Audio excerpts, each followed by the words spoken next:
Welcome to a special bonus episode of Cinemaholics. I'm John Negroni, as usual, film editor at In Between Drafts, and this is a special one. This is one that I think all of you listeners have been hungry for quite a while, because as you might have noticed on our Banshees of Inisherin review, that we didn't talk about the menu, we didn't even talk about She Said. Well, at least one of those movies is finally going to get crossed off our list, and I have a very special guest to help me do it, because Will Ashton, he wasn't hungry. He was a little bit full, so he didn't catch the menu. But we do have somebody who saved room for the dessert that is the Cinemaholics podcast. All right, I'll stop with the food puns. No, I love it. Keep going. Yeah. These are all improvised too. We're supposed to be into the review by now. Okay, so she is an entertainment and health reporter at the Desert Sun. She is a fellow Hollywood Critics member and a contributor at Next Best Picture. It's Emma Sosik. Welcome back to Cinemaholics. Emma, so great to have you back. Thank you so much. I'm so ready to eat. Let's get going. Same here. I definitely, have been wanting to have you on ever since we had you for Titan last year. Yes, it's been a long time. That was a great convo. I feel like we really covered that movie, and I think totally different movie this time. Very much so. Yes, we still have some things that we can't necessarily spoil with this film, and definitely with Titan, but I'm very excited to dive into this one. Yeah, one of these days we'll have you on for something that's not as hard to spoil, Now, before we do review the movie, we're going to get into it. It's going to be hopefully a good time. I do want to kind of ask you, because you and I were in the middle, we're in the full swing of awards season. This is the week of Thanksgiving. I know I've got lots on my to-do list. How's it going for you? How's the screener season going for you these days? I definitely have a lot still to catch up on. It's crazy because I feel like I have been keeping up as well as I can with all of the films that have come out so far this year. But somehow there are still so many more left over. Tomorrow I'm actually going to go see Glass Onion and The Fabelmans as well later this weekend. And, I'm still trying to catch movies like After Sun, Bardo, for example, and then later in December we have Avatar, so it just feels like it's never stopping, but that's okay because I enjoy this work. I do too. I definitely have been wondering, I've been starting to do some comparisons between this year's award season and last year's, and at first I was kind of thinking to myself is this year not as good as last year, or have I just not caught up on some really great stuff? I think it's the latter, because I did see Fabelmans last night. Okay. And so I'm starting to get one over. I'm going to be seeing After Sun pretty soon. I'm behind on that. And yeah. There's just so much. Bardo I still haven't seen as well, and Glass Onion. So I think I just need to calm down. You know what movie, though, I really want to see, and I feel like I'm probably not going to be able to see till the end of December, is White Noise. Have you seen that one yet? I have not either. And I feel like I was at AFI Film Fest in Los Angeles a few weeks ago, and there were a lot of films that I really wanted to see, but didn't get a chance to, such as She Said and The Fabelmans, but I will soon be rectifying one of them. One has already been rectified. Right. But I was kind of surprised that a film like White Noise, for example, didn't play there, even though it's definitely played and shown in a few other previous film festivals. And I was honestly kind of surprised that Babylon, for example, didn't play at any of the film festivals, because I know Damien Chazelle has a great history with so many different films premiering at film festivals. So it was kind of interesting that one was not following that trend. But I guess, seeing all of the reviews that have come out for that film, it still makes me excited to see it. I always like to go into a movie as open-ended as possible, with an open mind as possible, just because, it might work for somebody, it might not work for somebody else. So it's interesting to see where you fall in that scale. I couldn't agree more, and I'm very excited to hopefully see what your favorite movies of the year are so far, because for me, I don't know yet. No? I think the movies in contention for my favorite of the year are all movies that are way behind us, from the summer and the spring. Yeah. So I'm kind of am I about to watch my favorite movie of the year in the next month? So I'm kind of I'm waiting, and yeah, there are a few movies that could hit that. Babylon's one of them, although I don't know, it's Chazelle. I've liked all of his movies, but this one, they were doing invites for in LA, and I couldn't make it because I'm all the way up here in San Francisco, and I'm in Palm Springs too. So yeah, even though drive, huh? Even though I'm closer than you are in San Francisco, it definitely, the traffic just kind of bars me from doing it, and also my full-time job. It's hard to squeeze a lot of these screenings that happen. Yeah, it's not just first world problems. It's like first world problems, kind of like really the problems that people are having in this movie to extent. Maybe that's our segue. All right, well, so the menu. This is a new film directed by Mark Mylod and written by Seth Rice and Will Tracy. So Mark Mylod, he's much better known for his really prolific television work. Most notably, I think, Game of Thrones and Succession. I know Will always holds me to the fire on this, but I've never really watched Succession. Are you a fan, Emma? You know what? I've seen the first 2 seasons. I can't say that I was really that invested in the show. I know a lot of people will probably be mad hearing that. Well, you're doing much better than me. I haven't seen an episode. But yeah, I think he has made films, though. I had to double check this because I was like, has he ever actually directed a movie, or has he just like worked on them? And he did. I looked it up, and he did a movie called What's Your Number in 2011. I actually saw that film. You saw that one? Okay. I did. It stars Anna Faris and Chris Evans, and it's a rom-com. I don't know how I missed this one. I mean, this should have been right up my alley. I don't know. Maybe you can do your mini review of that one later. But for the menu, this is a vastly different film from a lot of the stuff he's done before. It's a dark comedic thriller. Some people have been calling it more of a dark comedy. I don't know if I want to call it a comedy, but tastes may vary. Right. But I do think it is comedic. I was laughing. I do, like I said before, I really want us to avoid spoiling anything that isn't in the trailer, because I think a lot of the fun of this movie is really having not much of an idea where the story is really going. Like, you get the sense that maybe something kind of dark is going on, but I definitely want to save that morsel of surprise for the actual film if you decide to watch it. And then maybe later on, you and I can talk a little bit more about some stuff, but we'll have a little spoiler dessert course or something like that. That sounds perfect. Yeah. So this movie follows Anya Taylor-Joy and Nicholas Hoult. They're about to board a ferry to a prestigious, fancy restaurant on a remote island where the staff all live there. They prepare the food from resources they foraged on the island itself and the waters around it. This restaurant's pretty much a mix of several world famous restaurants, like the French Laundry here in Northern California, the Willow's Inn in the Pacific Northwest. I was going to ask you, Emma, because I know you do lots of stuff for the Desert Sun. I'm sure you've gotten to check out all kinds of restaurants, right? Am I assuming correctly? You are. Sometimes we do get some nice invites.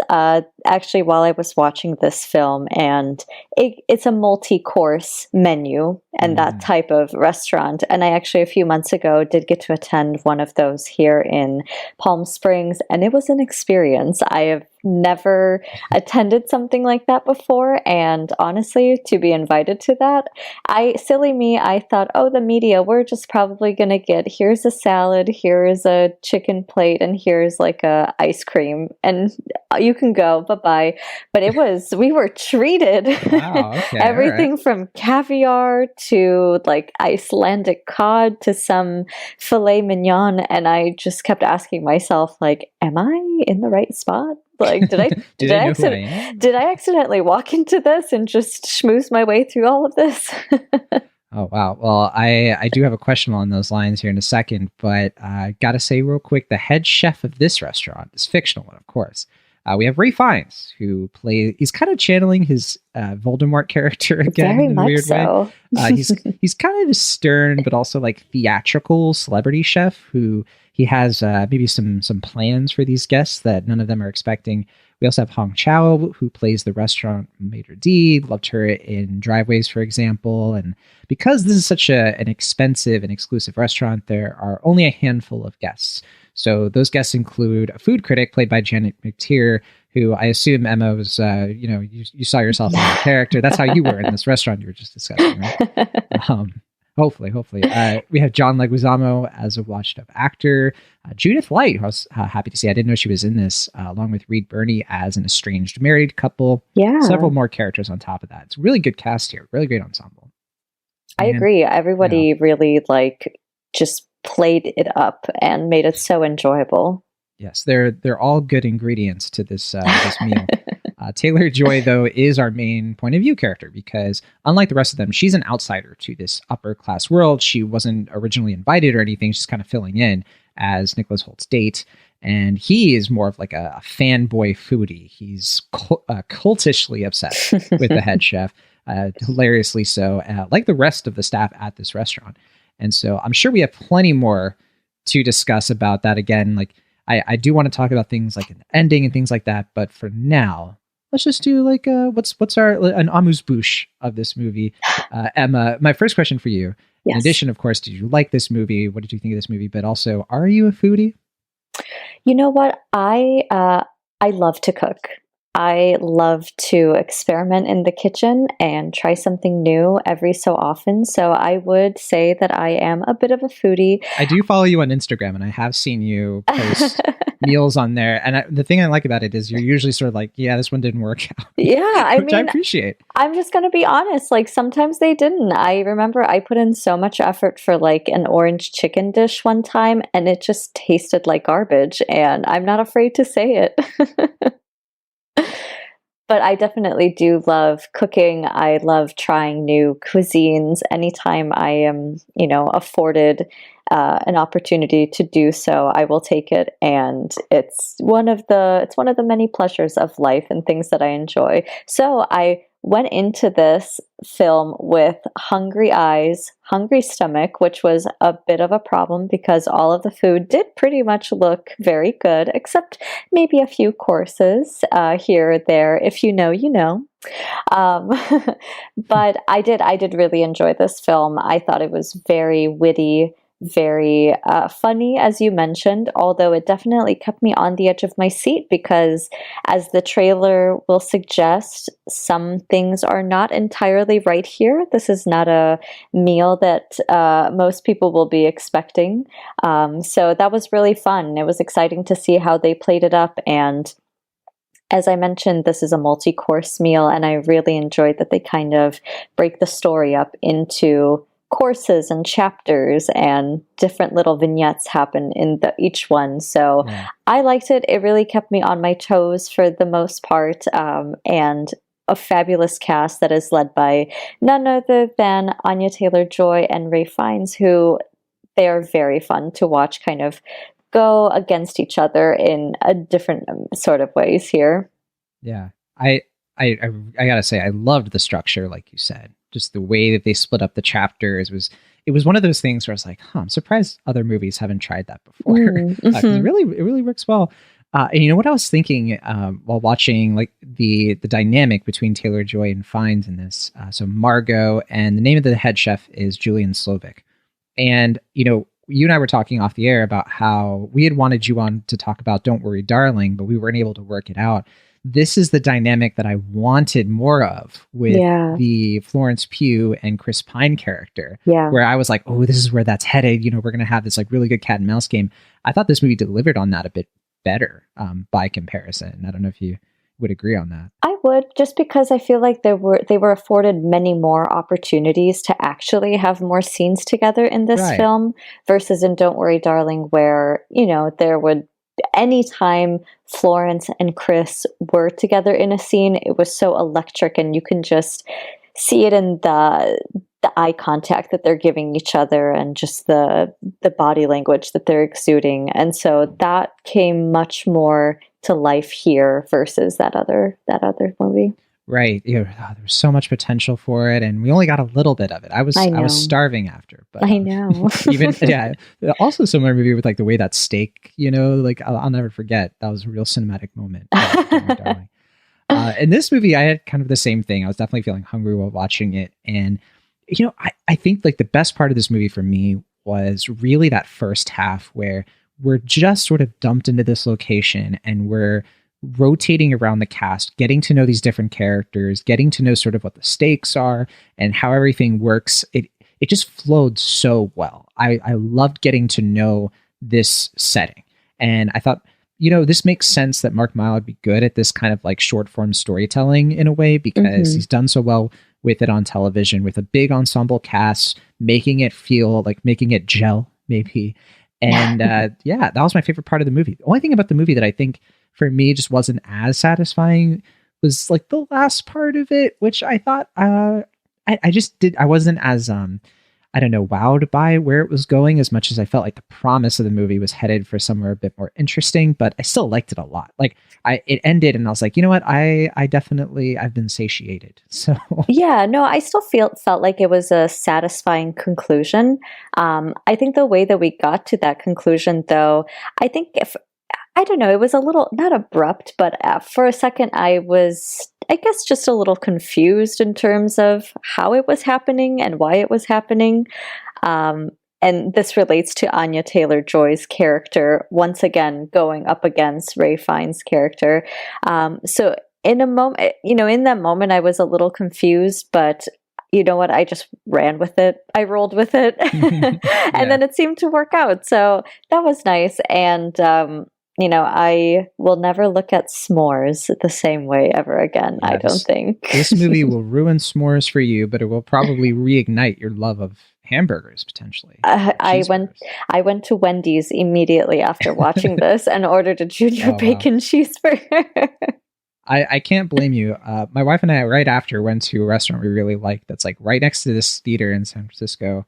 And very different deal. We ended up having kind of like a big like steak kind of thing because they had a cheeseburger, but we were like, no, we had to do something a little. We have to be a little different here. Yeah.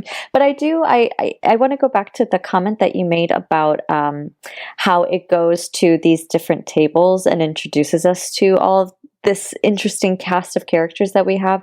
I really enjoyed that too. And, each time we dropped in on a conversation, I felt like we just kept getting like more and more information about all of these people and maybe some of the dirty things in their past or some of the shady things that they are currently doing. I really like that. And even though obviously you're spending the most time with Anya Taylor-Joy, Nicholas Hoult, Ray Fiennes, you still get a nice flavor for all of these people. And I thought that was handled really well, especially when you do have so many people in a film, but you can't necessarily spend an equal amount of time with each person. That's true, yeah, because I think that is an element of some of my disappointment because we spend so much time getting to know all of these individual characters all over the room. And it felt like toward the second half, we were losing them a little bit. They were kind of getting lost in the background. Not as many scenes with them, not as many moments with them. It was really focused on Anya Taylor-Joy and Ray Fiennes at a certain point. And I'm conflicted about it because on the one hand, I really like that material. I think that's where the movie was at its strongest. And I think the entire point was that the themes of this movie are about her, they're about him, and this clash of class warfare and this idea of when you make art or you create anything, the way that people appreciate it can have an effect on you emotionally and mentally. And there's this idea of like what part of society do you exist in and all of this stuff. And I thought this was really interesting. But then there were other elements where I was like, I don't know if I buy a lot of what's happening with, for example, the rest of the chefs here. And I was waiting for the movie to investigate that a little bit more to really bring us to a place where I understood why this was happening. And I don't think I ever got that. Maybe on a second watch, it would crystallize a bit better. But ultimately, it just felt like it was a premise that was just sort of like, we'll just do this because that's more interesting and the movie has to happen. Yeah, I would have really enjoyed to have, I guess, learned a little bit more about the crew that was actually in the kitchen and why they are all 100% in on Chef Slowik's idea that he has for this evening. We only really got to learn just a tiny little bit about one individual as it led up into one of the courses. And it was brutal. It was very tough to listen to and tough to see what came of all of it. But, it was just like one little bite that you get and that's it. You don't see anything else from the other chefs. And it would have been kind of interesting just to know just a tiny little bit more about those people. I did really enjoy Hong Shao in this film as Elsa. Again, we don't really get to learn a whole bunch about her character, but she does play this very I don't know, wickedly fun woman who Hmm. is so sharp. And just after these guests, she just plays it so wonderfully. And it was a delight anytime she came up to somebody and just really gave it to them. Which for me is, I certainly liked that emotional reaction I had to the movie, which had me sort of think about where I've sort of been in this situation. So I've been a cook at a restaurant before, Oh, okay. but I've also been the diner at like these fancy places. And so I was sort of thinking to myself, I was like, am I a sellout? Am I just like and that's cool. I think that it's always fun when a movie can have that. And, there was a movie that I was thinking about a lot during this for a lot of different reasons. I think some people, and maybe this is a superficial comparison, but I just kept thinking of Ratatouille. And, that movie is so influential on me and the way that I look at restaurants and things like that. And to me, this felt like a nice little compliment. Great double feature. Maybe not for kids, but Definitely, yes. those of us who were raised or grew up on Ratatouille, maybe. But It's also kind of interesting. I would pair this as like a great contrast with Julie and Julia, for example, because I feel like in that film, you have someone who really appreciates cooking and the art of one chef's lasting legacy, versus here, where you have a chef who feels, for more or less, that they are not, that society has changed and the gifts that they are giving to the world are not being fully appreciated. That more than anything, they're just like a social media post or a thing for clout to say, oh yes, I dined at Hawthorne. I was one of the few people who got to do it, but there's actually no conversation about the food itself, and if you actually enjoyed what you ate, or if it was just, not that great, and if it was overrated. You know what? I'm so glad you mentioned that, because there is something, a through line that this award season has grafted to that I think is really, really great and nice to see in a lot of different movies we've seen, from Tar to this, even Don't Worry, Darling, to an extent. And that's, I just get the sense like the social media commentary and the technology commentary is very intrinsic to the actual movie. Yeah. It doesn't feel out of place. It doesn't feel instantly dated. It doesn't feel pandering at all. It just sort of feels like an element of the story that you could watch this in 10 years and not cringe, basically, because it's so true to like human nature and how all that stuff works. Not necessarily we're doing this because, we want the movie to speak to the Gen Z people watching, right? Yeah, and it does it in, I would say, in subtle ways, but also not very subtle ways too. But I feel like it finds a very good balance between the both of them, where, particularly with like Nicholas Holt's character, where he is just like such a fanboy about all of this and, wants to take the picture and everything. I love him so much. I love how much I hate him in this. I know. I really wanted to punch him so badly, but I was like, this is a sign of a very good performance. Right. Somehow, not since Skins have I felt this much the ire toward him. Somehow he finds a really good way of playing very bad people, and it makes me wonder, like, is he deep down this kind of person, or is he a very like self-aware person who knows and recognizes these types of people and just knows how to play them very well? I like to think Warm Bodies sort of settled that for him, right? I would too. I like how we keep referencing movies too from very specific time period, like 2010, 2011. Yeah. I don't know why that's happened like 4 times, but yeah. Anya Taylor-Joy, also just she has just grown so much since The Witch into becoming a goddess. I know. Over the last 6 years, I've seen her continue to reinvent herself in so many interesting ways, not just with things like Emma and recently The Northman, but also on television shows like Queen's Gambit. Mm-hmm. She really is one of our stars, like true and blue stars.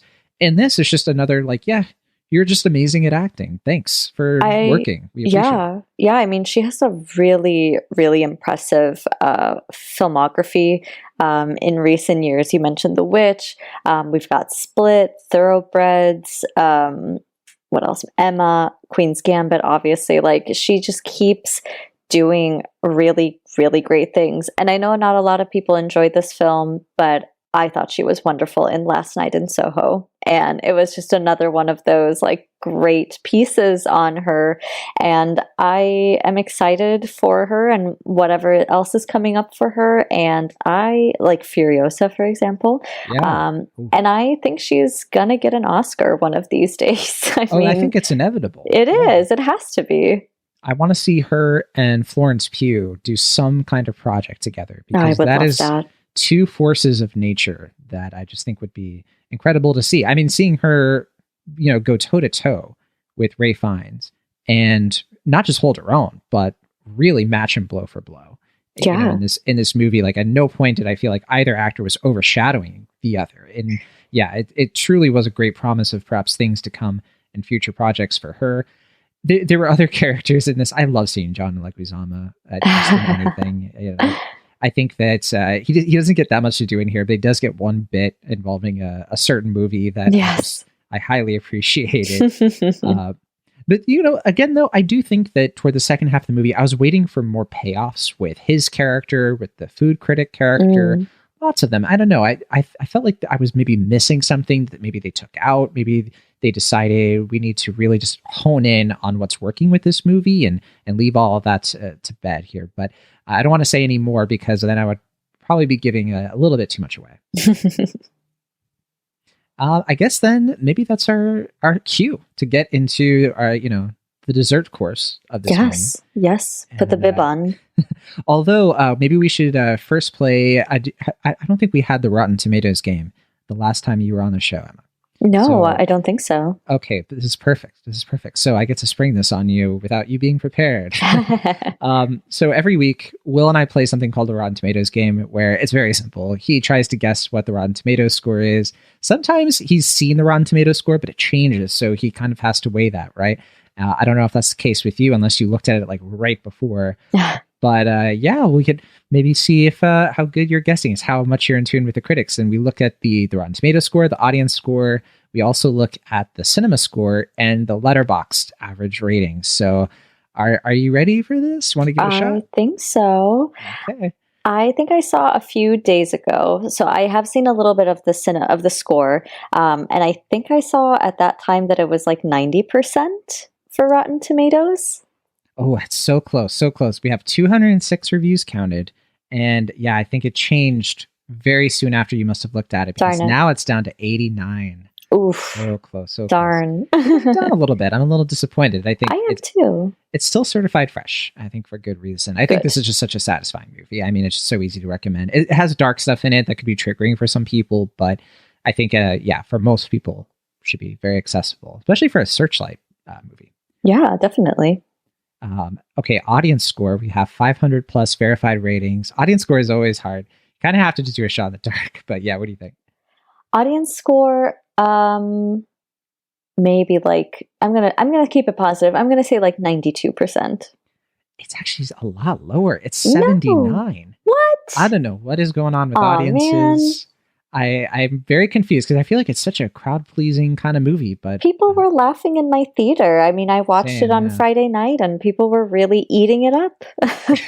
I'm sure you got way more of those in the tank. Yeah, I really do. We got to stop. I don't know. It's working so far. Okay, cinema score. This is always an interesting one. This is usually just the people in Las Vegas. We always got to take that into account. What do you think the cinema score is? Out of 100. It's going to be like letter grades. So A plus to F. Maybe A minus. It's a B. And a B is really bad. I'm like, flopping today. Well, I don't think it's your fault. I think something's going on with audiences. It's the audiences. Their eyes are bigger than their stomachs or something. It seems like it. Okay. And then Letterboxd. So for Letterboxd, we have 60,000 people have watched it. That's pretty on par for most movies we talk about. That's pretty good. From 0 to 5, decimal points, of course. What do you think the average rating is for The Menu? Maybe like 3.8. Oh, Emma, that's spot on. Oh my God. That's 100%. You got it in the very end. I did not look. I promise you, I did not look. I decided to go a little bit lesser on that one. This makes sense to me, because it seems to me like your finger is really on the pulse of Letterboxd. I mean, that's where all the kids put their phone That's where the cool kids are. So exactly. I keep saying, if Twitter goes down, this is the social media site I want to hang out in. I mean, I just love it. I love reading people's thoughts on movies. I love seeing what everybody is seeing. And then it honestly sometimes inspires me to like go and watch either some older films or revisit some. So I appreciate that. I love everybody who I follow. And thank you to all those who follow me and listen to my ramblings. No, I couldn't agree more. It's a wonderful place. It's if it had like a Twitter feed, if all film Twitter could just be on there, I think it would be heaven, right? So absolutely, in my opinion. All right, well let's get into a spoiler section here for the menus. We're going to talk about the ending. We're going to talk about all kinds of stuff. So if you haven't seen the movie and you don't want to know any of these sorts of things, this is your chance to leave the restaurants. We'll give you 45 seconds. Bye. Just kidding. It won't be 45 seconds. That's just a reference to the movie. We're just going to do it now. Okay. So yeah, I'm so torn on this ending because I do think it's kind of predictable, and I was just waiting for more. I was waiting for like a reveal or something to really make me feel like, oh, that's why they're doing this. And it just ended up being like, no, we're just kind of unhinged. Yeah. And that was tough. Yeah, I would agree. That's why I said like I wish that there was like any indication of who any of these chefs were behind the kitchen, because like why are you just 100% into this idea of like going like of all hell breaking loose basically? I certainly have. So I've talked to a few people about this because there have been people that I've disagreed with actually in defending the movie, because they've sort of been like, yeah, I don't get like why they don't fight back, why they don't try to escape.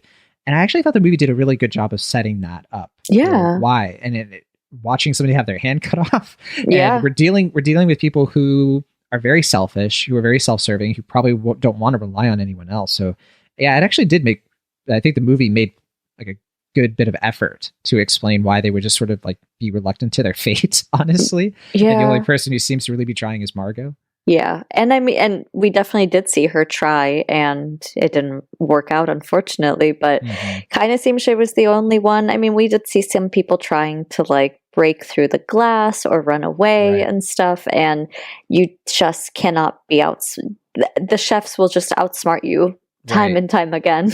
They have knife skills. They do. Those bodyguards on the sides were very intimidating for sure. So I mean, like for myself, I am a 5'3" petite woman. I don't really know where I would go other than just curl up into a ball and hope that nobody sees me, or like crawl into something and just be like, okay, hopefully this is good enough.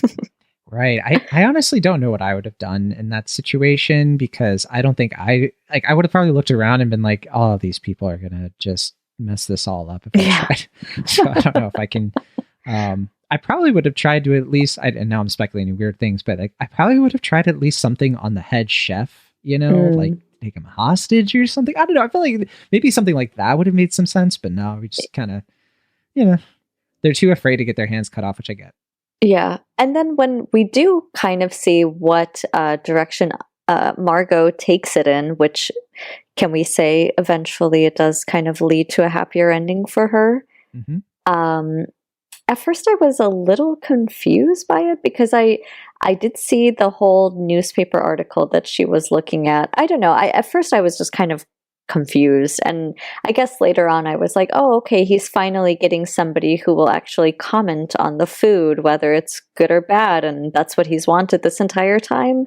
But I guess just in the moment it wasn't inherently clear to me. I don't know if that was the same experience for you, or if it just kind of went over my head at first. Yeah, my takeaway was, there's that thing that he says to her earlier in the movie, that he hasn't enjoyed making something for somebody in a very long time. And I think that's the connection she's making. She sees him smiling in that photo, making hamburgers. Yeah. And I think it clicks for her that the way to get this guy to sort of put something on the menu that will satisfy him is if he gets to make one last dish that makes somebody happy. Yeah. And I think he probably would have had her stay there, but I think she was just smart enough to be like, I want it to go. Is that okay? I think that's like, I don't know. I do think that's a little bit clever. Like, it's not 10 Cloverfield Lane clever, where I feel like the protagonist is awesome, but she certainly is. I don't know, trying. Like she didn't just sort of Yeah. like sit there and wait. Yeah. Well, that makes much more sense to me because I actually did not put that together. I also I wondered like at first, was he like not good at making cheeseburgers and like he like learned the art of making cheeseburgers at first, and she was going actually at first I thought she was going to entirely diss his cheeseburger and say that it was absolutely terrible. So maybe Emma just needed to rewatch that portion of the Yeah. film more. I think yeah, it definitely serves what the movie is saying overall, right? About Right. sometimes food is just food, and Yeah. if you make it with love, like she says. I mean, some of that stuff was a little bit cheesy, no pun intended, and yeah, I do think that the movie lands those punches thematically in other ways. Like there's that whole thing where Nicholas Holt's character is forced to like make a dish, be like, oh, you know so much about this sort of thing. And it definitely struck me as like, that kind of person who thinks they know everything about, Mhm. making a movie or making a TV show. I think that was Mark Milek sort of being like, yeah, you don't know anything. You don't know anything. Right. And it's sort of like, it's this knee jerk sort of, you can't control like art, right? Sometimes art Yeah. is messy and there's not a science to it. And so you kind of just have to go for it. And like, there's true artists, and then there is a little bit of a gatekeepiness to it, but I think that makes it kind of interesting, honestly. Yeah. Was there anything else about the ending? I was confused about why they did the whole song and dance about the guy on the ferry. It's like, why did they even have to do that? If it's just for fun. I guess so. I mean, just another level to like mess with people. I was like, that's the thing. Is like, that's part of the menu? Is like hope toward the end. It's so mean. You definitely get the sense. I forgot to mention this is produced by Adam McKay and Betsy Koch and Will Ferrell. So there is a little bit of that sort of comedic team behind this, but they also do things that aren't just comedic, like Spirited, which is on Apple TV Plus. I keep recommending Spirited on the show because I actually thought it was pretty good. Oh, good. Okay. I actually haven't had a chance to see it yet. That's yet another thing that I need to add on the watch list, but that's good to know. It's a long one too. It's like over 2 hours, Oh, but dang. it's like strangely better than it deserves to be. So I don't want to hype it up too much. I probably am already. Oops. But yeah, no, this is I think Gary Sanchez Productions is one of the production companies. So yeah, I'm a fan of this movie. I think it's quite good. Those were my only like criticisms. Otherwise, pretty great. Yeah, I mean, aside from me not 100% understanding everything in the ending, but thank you for clarifying that. And I do think, the point that I made about like finally somebody standing up to him and like giving him a little pushback, actually being a real person and talking about food versus just taking a social media picture and posting it. I think also that kind of, I'm sure, goes into that conversation as well. And he actually seemed to appreciate somebody actually telling him something, giving him some type of feedback. Right. And who isn't just a sycophant. Yes. Because like, and there is that strange thing too. I was like, why was Nicholas Hoult taking pictures then if he knew they were all going to die? Yeah. And I did love that reveal though. That whole thing where he That actually brought was- them like, oh my gosh, like it's great because you have all those red flags with him. Yeah.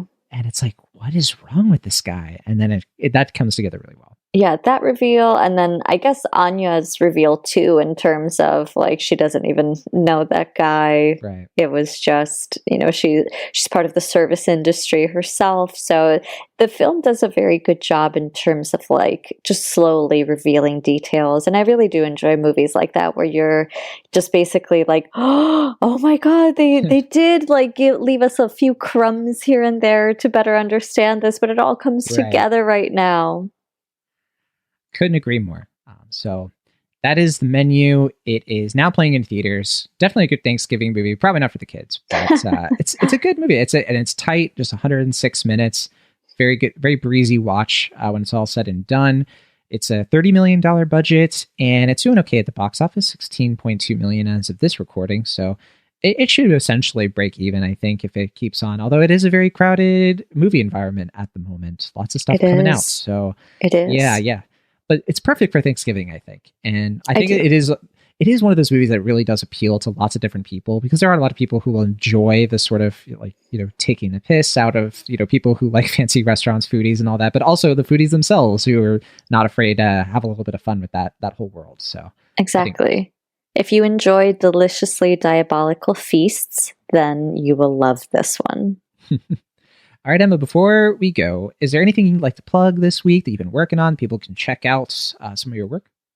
You know what? I recently had a number of different reviews go up on Next Best Picture and Oscar Central, so you can check them out there. I'm always posting them on Twitter too, so if you follow me on Emma_Sasek on Twitter, you can keep up with me there, and then of course on Letterboxd as well. I'm always updating reviews and watching stuff constantly, so if you enjoy the movie watching journey, you can always rely on that with me.